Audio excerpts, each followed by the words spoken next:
Hi, kids.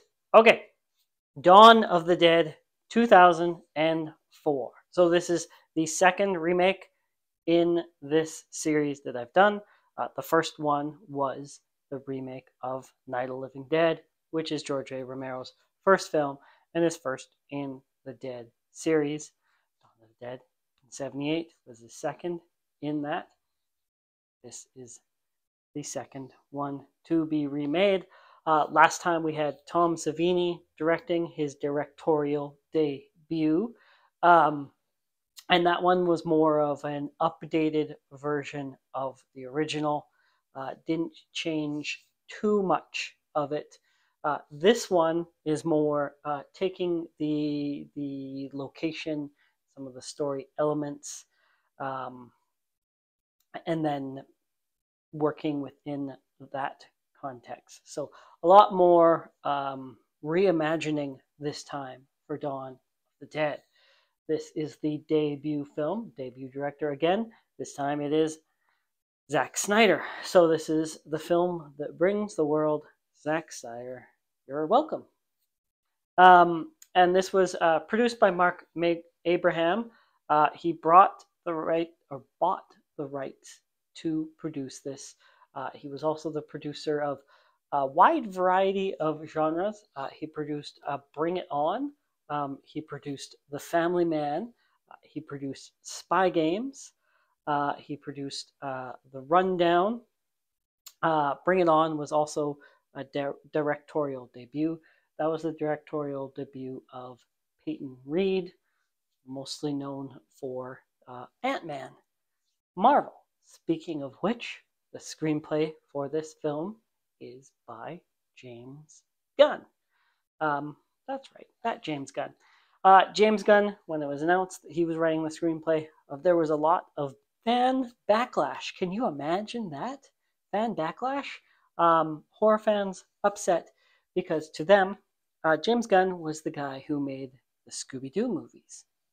Scooby-Doo scripts were penned by him. Films starring Matthew Lillard of Scream. Kind of forgetting that James Gunn got to start, cut his teeth working within the Trauma universe. He's a Trauma baby. So, anyways, we also have David Leroy Anderson is responsible for the makeup in this one. He also does the makeup for films such as The Serpent and the Rainbow and Shocker and Vampire in Brooklyn. Those are all Wes Craven films. I bring that up because he's also married to Heather Langenkamp. She, of course, is Nancy from Nightmare on Elm Street. She helped out with the makeup on this as well, and the prosthetics. He has won Academy Award for Best Makeup for The Nutty Professor and Men in Black. Both of those he worked with the legendary Rick Baker. And then we've got some of the cast from the original make appearances in this one. The aforementioned Tom Savini, so he has to be a part of these films. Scott Ranger and Ken Foree is in this one as well.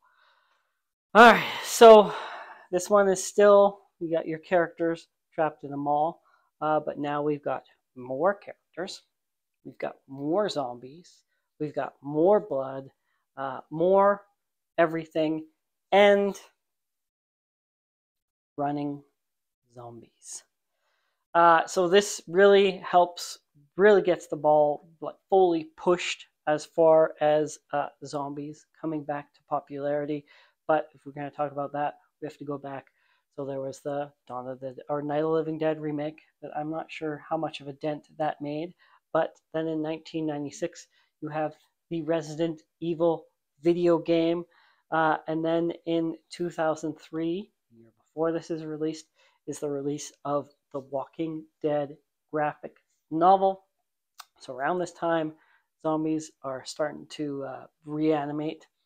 And then the very same month that Dawn of the Dead, this one, comes out, also the London premiere of Shaun of the Dead. Doesn't release stateside until much later in the year, I think September. but its initial London premiere was the very same month as Dawn of the Dead. And there we go. Made $102 million off of a $26 million budget. Started the careers of a lot of people and helped get George A. Romero some money so he could return to the series, which I think we'll look at next. Anyways, thank you for watching. Like, subscribe. Bye.